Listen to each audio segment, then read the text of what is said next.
to our YouTube book review. We've read the novel The Curious Incident of the Dog in the Nighttime by English author Mark Haddon. It was published in 2003. The story takes place in the early 2000s in Sweden, England. The main character is a teenage boy named Christopher Boone. In order to understand this story, you have to understand Christopher Boone first. The author never comes out and says what is wrong with Christopher, but he's either autistic or has Asperger's syndrome or something like that. He is incredibly smart when it comes to books and knowledge. For example, he knows all the countries and capitals of the world, and is very gifted in math and science. However, he is not very smart when it comes to understanding people, emotions, and social skills. He does not like to be touched or hugged.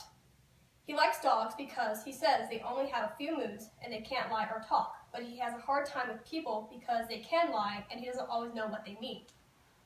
He doesn't like jokes because he can't understand them. Christopher lives with his dad. His mom is dead. What? She is? You have to read the book to find out. So Christopher lives with his dad and his pet rat. The background of the story is that one night, someone murders Wellington the dog, who belongs to the neighbor Miss Shears. Christopher likes murder mysteries, so he wants to solve the mystery of who killed Wellington. He decides not only is he going to solve the murder, but he's also going to write a book about it. While Christopher is busy trying to solve the murder of the dog, he discovers something else that affects his life even more. He has to decide what to do about it, and he has to do some scary things that he has never done before.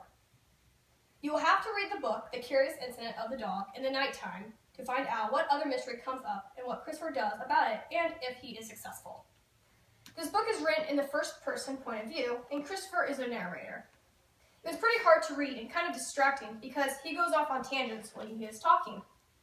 The author does this to show Christopher's autism and how it affects him. It took a little while to get used to because sometimes the sentences would be really long and rambling. Even though it was kind of difficult to read, I thought it was an interesting way for the author to write the book. It made Christopher seem like a much more real character. This book has mostly great reviews and has won several awards. It has even become a Broadway play. I agree with Maddie about the style of the book. I think the first part of the book was a little better than the second because after a while, the language and rambling got old.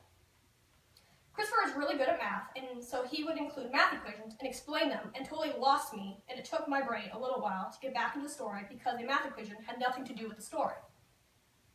Also, this is supposed to be a murder mystery, but I guess pretty early on who killed Wellington the dog. The book is actually kind of funny in places. Not because it's supposed to be, but because Christopher says something that maybe he shouldn't say because he doesn't know any better. He's almost kind of like a little kid, and he's too honest. So let's talk about the themes of the story. I think one of the biggest themes is how life is messy and unorganized. Christopher's life is messy. There's so much he doesn't know about his parents. He feels lost because of his autism. I think he tries to control things like finding out who killed the dog. He tries to fight messy things because he won't eat his food if it's touching other food on the plate. He always writes lists which are included in the story. And I think that's a way to try to keep order in his life. He tries to make everything about math and math problem, which I think is another way to try to keep things neat for him.